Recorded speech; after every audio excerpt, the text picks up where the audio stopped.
William Poole was 33 years old, and on a cold March morning in 1855, thousands of New Yorkers came out to bury him.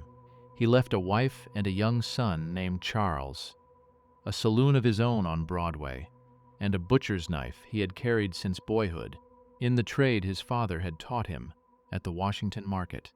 The newspapers and the men who feared him called him Bill the Butcher. The procession formed on Christopher Street, outside the house where he died, and moved down through Manhattan toward the Battery, where a ferry waited to carry the casket across the harbor to Greenwood Cemetery in Brooklyn. People stood packed along the whole route, block after block, and when the sidewalks filled, they climbed onto the rooftops. So many of them stood watching. From above, the papers said that one house gave way under the weight, and 4 of the watchers died at another man's funeral.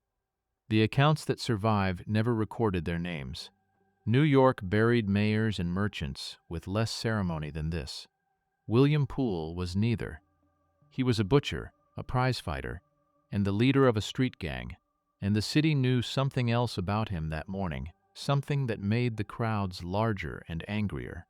The men who shot him were known by name within hours of the shooting, and most of them were already in custody. Not one of them would ever be convicted. 3 juries would try the man who fired the fatal shots, and 3 juries would fail.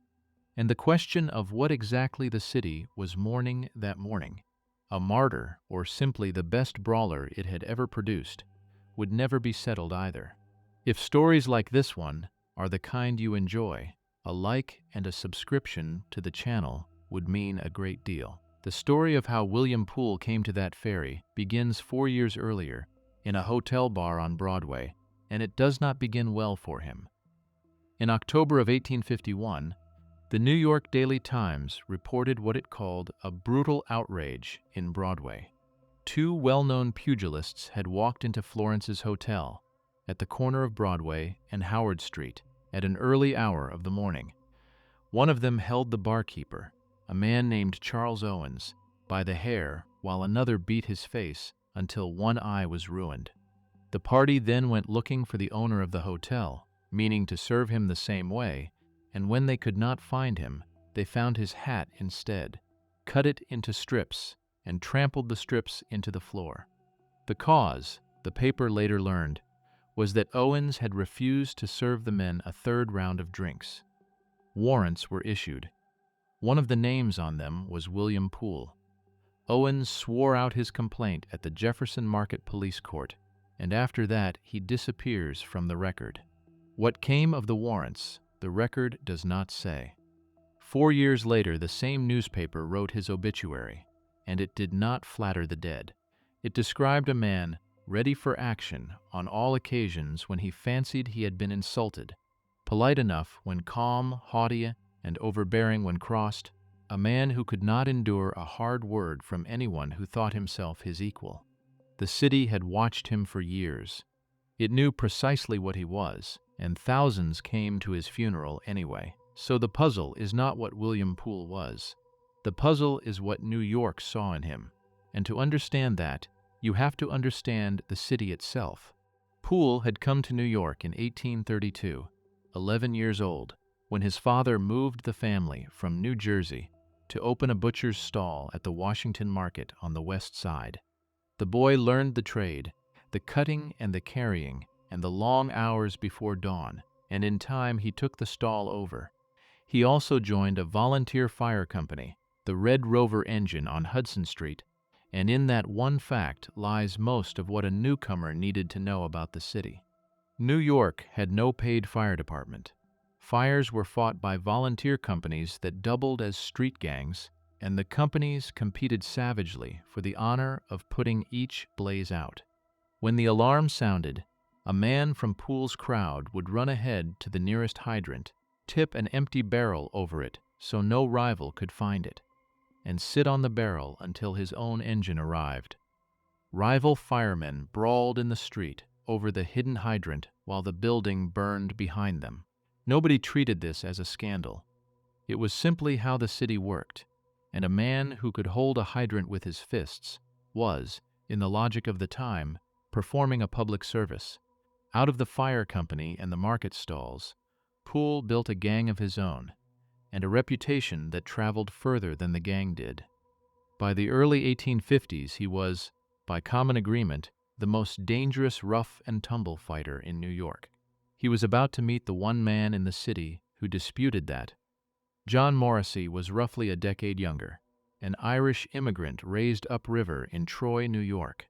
Like Poole, he stood over 6 feet and weighed above 200 pounds. Like Poole, he had made his name with his fists. In October of 1853, he had fought Yankee Sullivan at Boston Corners and been declared champion of America on a technicality. Sullivan had the better of the fight, but was drawn out of the ring in a confusion engineered by Morrissey's friends, and the referee gave the title to the man still standing inside the ropes. Poole had bet his money on Sullivan, and he objected to the result loudly, publicly, and for a long time. The two men also stood on opposite sides of the deepest line in the city. The Irish were arriving by the tens of thousands in those years, driven out by famine, and Tammany Hall, the democratic machine that ran New York, welcomed them, sheltered them, and gathered their votes. Morrissey became its muscle. Poole fought for the other side, a secret order whose members, when questioned about it, were sworn to answer that they knew nothing, and that answer gave the know-nothings their name. Their purpose was plainer than their answers: to keep the foreign-born and the Catholic away from the ballot box, by persuasion where possible, and by shoulder and fist where not. Poole had even stood for office himself once, running for alderman in 1848, and collected 199 votes. The fists proved more useful than the ballots, and on election days, the work of both men moved from the saloon to the polling place, where immigrant voters were met by Poole's kind with fists and clubs. The story that came down says Morrissey once walked alone into the America's Club, the Bowery saloon where Poole's crowd gathered, intending to wreck the place single-handed, and was carried out instead. However, it actually happened. By the summer of 1854, the two were something more than rivals. Each was everything the other's New York was afraid of, and the sporting men of the city had been waiting years to see them in the same ring. In July of 1854, they finally agreed to settle it. Morrissey found Poole in a Broadway saloon and, by way of a challenge, bet him $50 that Poole could not name a place where Morrissey would refuse to fight him. Poole named the Christopher Street Pier, in the heart of the territory his own gang controlled. Morrissey, knowing what would be waiting for him there, paid the $50 without a word of protest. A few minutes later, he asked Poole to name another place. Poole named the Amos Street Dock, 1 block further north on the Hudson, and this time Morrissey agreed. 7 o'clock the next morning. No rules, nothing barred. What happened at that dock comes down to us in two versions that cannot both be true. The version printed in the New York Daily Times 2 days later says Poole arrived by rowboat at 6:30, that hundreds of his supporters already lined the waterfront in the gray morning light, and that the fight itself lasted about half a minute before Poole had Morrissey on the ground. He held him there for some 5 minutes until Morrissey said, "Enough." Then Poole stepped back into his rowboat and left the way he had come across the water. Only after that did the crowd fall on Morrissey and the dozen Tammany men who had come with him, and beat them badly. The Evening Star wrote that Morrissey was so disfigured he was scarce recognized by his friends. The version told in later years says something else, that Poole never came at all, that there was no fight, that Morrissey simply walked into an ambush of hundreds and was mauled by a mob. Which version a man believed tended to depend on which New York he belonged to, and the two versions have been arguing with each other ever since. Both of them agree on the ending. John Morrissey left the Amos Street dock beaten, humiliated in front of the entire sporting world, and patient. The feud went quiet for half a year. Then, one night in January of 1855, two of Morrissey's men, Jim Turner and Lou Baker, walked into the basement saloon under Wallach's Theater on Broadway and found Tom Hyer, Poole's friend and a champion of the prize ring, drinking hot rum at the bar. Turner knocked the glass from his lips and added an insult about his parentage. Hyer answered, and both visitors drew pistols. Turner fired twice. One ball grazed Hyer's neck. Hyer drew his own pistol and fired it into the wall, saying he had no wish to kill anyone, and when he saw Turner cock his weapon again, he simply threw him to the floor. Baker, whose pistol had jammed, came at Hyer from behind and beat him with the butt of it, and went to the floor beside Turner for his trouble.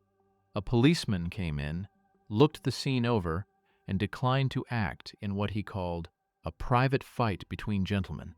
Hyer dragged Baker out to the street himself and finished the matter with his hands, taking a knife cut across the knuckles on the way. Baker, it was said, had been a policeman himself not long before. A few days later, Poole found Baker in a dive on Canal Street and beat him so badly that this time an officer did step in before it ended. From then on, Baker went armed wherever he went, and never alone. Turner or McLaughlin was always at his shoulder.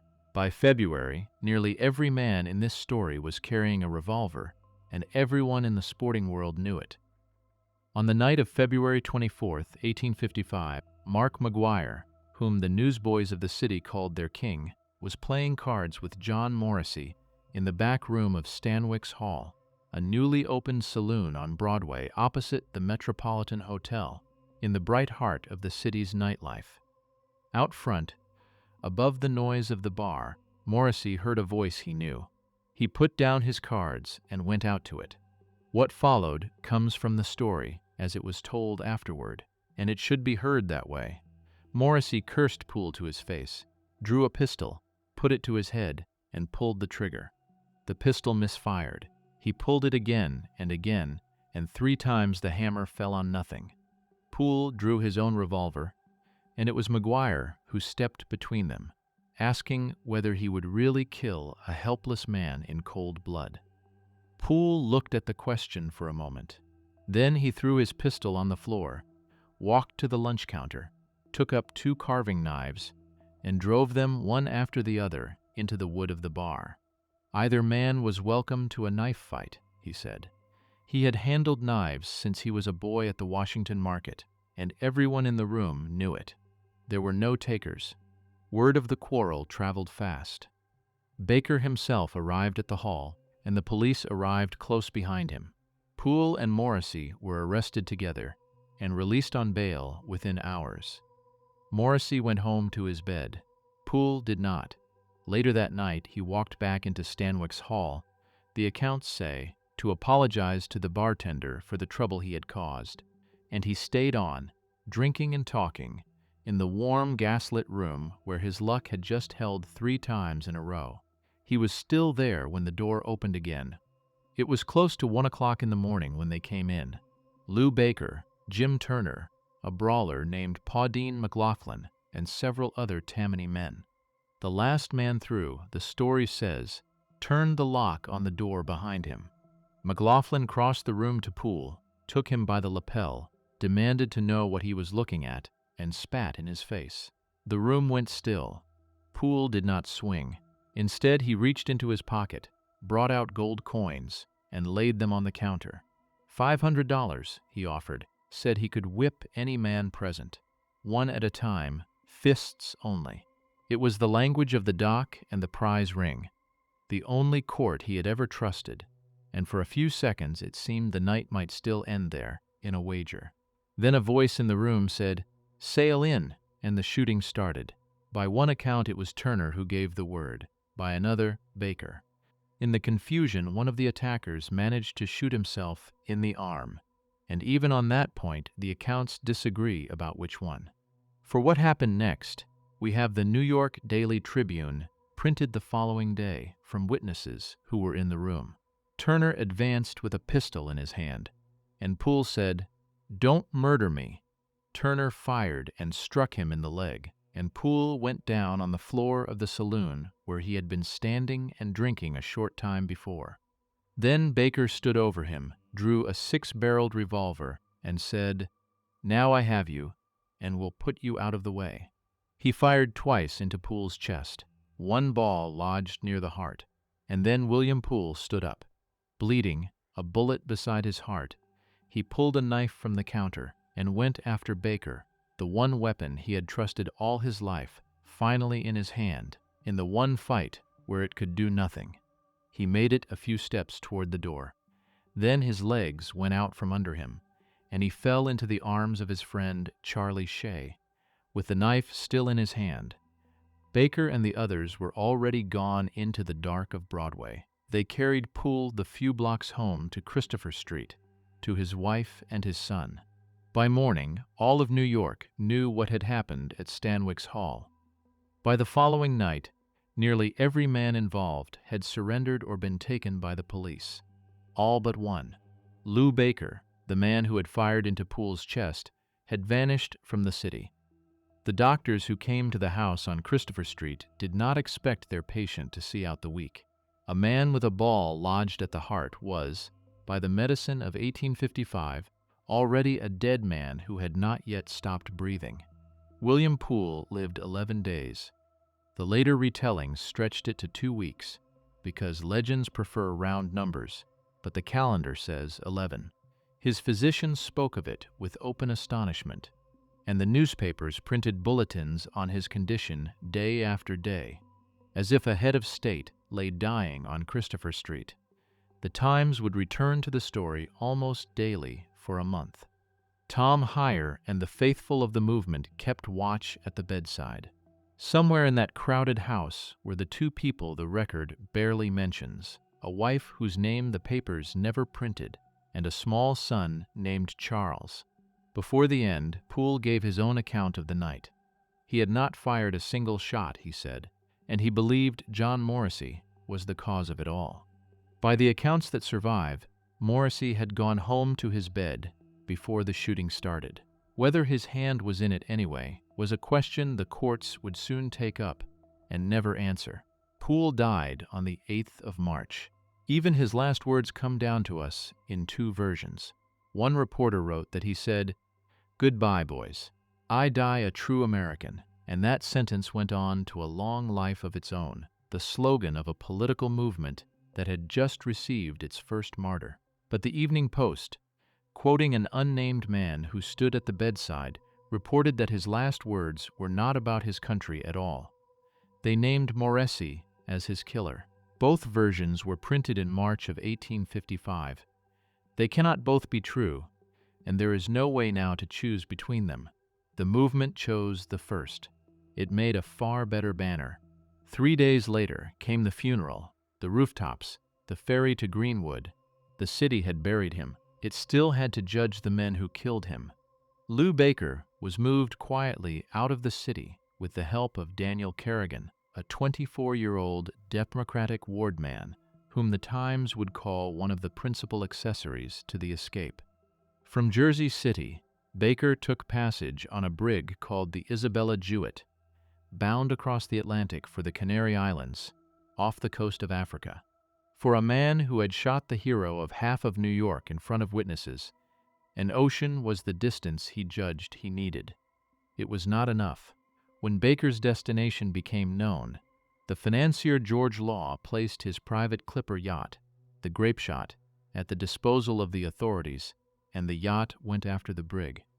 In April, Baker was taken at the port of Tenerife and brought back to New York to stand trial. A grand jury indicted 8 men for feloniously killing William Poole with a loaded pistol, among them Jim Turner, Pauline McLaughlin, and John Morrissey, the man who, by those same accounts, had been home in bed. The city had just shown what it could do when it wanted a man. It found him on the face of the ocean, with a millionaire's yacht borrowed for the chase. The room at Stanwix Hall had been full of witnesses. The dead man had given his statement, and the Attorney General of the state was preparing to argue the case himself. All that remained was the simplest step in the whole machinery. 12 men in a room, agreeing on what every one of them had read in the papers. Louis Baker walked out of court a free man, not once, 3 times. Every other defendant walked with him, and no one was ever punished for the killing of William Poole. That was the ending. Here is how the city arrived at it. The first trial opened in Judge Roosevelt's courtroom amid such public anger over lawlessness that Ogden Hoffman, the Attorney General of the state, set aside his other business and came to prosecute the case in person. The testimony ran 15 days, every detail of the locked room laid out before the jury. Then the 12 men went out, and they stayed out for more than a day, and when they came back divided. 9 for conviction, it was reported, and 3 for acquittal. The papers did not fail to add that the 3 were of foreign birth. No one proved that any juror had been bought, and no proof was needed to explain the result. The 2 New Yorks that had faced each other at the Amos Street dock, at the polls of the 6th Ward, and across the bar of Stanwix Hall, had simply walked into the jury room together, and neither one would yield to the other. To one city, a martyr had been assassinated. To the other, a man who had lived by the fist, and the mob had died by them, and his side of town had no standing to demand justice it had never once extended. Each side of that jury room was certain. Each side, from inside its own New York, was right. A verdict requires one city, and there was no such thing. Baker was tried a 2nd time. The jury hung. He was tried a 3rd time. The jury hung again, and the cases against all the defendants were quietly dropped from the calendar, and the matter was over. One newspaper, surveying the wreckage of the first trial, wrote that it had revealed a state of crime and ruffianism in our city that is truly startling, and called loudly for reform of the police and of the courts, for practical results rather than words. The words were printed. The results did not come. A government that could send a yacht across the Atlantic could not carry a case across a jury room because the ocean was not divided, and the city was. The afterlives were not distributed evenly. John Morrissey, never convicted of anything, beat John C. Heenan in 1858 and became the undisputed heavyweight champion of America. He retired from the ring within 6 months, built a fortune in gambling houses, and went on to the New York State Senate and 2 terms in the United States Congress. He died in 1878 and was buried in Troy. Lou Baker walked out of the courtroom and out of the record. Pauline McLaughlin, the man who spat in Poole's face, was shot dead in a dance hall 3 years later, and the jury in that case disagreed too, and the man who killed him also went free. Poole got the legend. A century and a half later, Daniel Day-Lewis played a version of him in Gangs of New York, a film that kept the nickname, moved his death 8 years, and changed nearly everything else. The week he was buried, the New York Herald had already written the colder epitaph, calling him a pugilist whose life held much to condemn and very little to commend. Thousands of mourners and one newspaper sentence, both have a claim on the truth, and the city never reconciled them. And then there are the people the record let go. The 4 who died under the collapsing roof on the morning of the funeral were never named in the accounts that survive. Poole left a wife, and the newspapers that counted the crowd in the thousands never recorded her name. His son Charles was a small boy in 1855. The record does not say what became of him or of his mother. Of all the verdicts that never came in this case, those 2 are the quietest.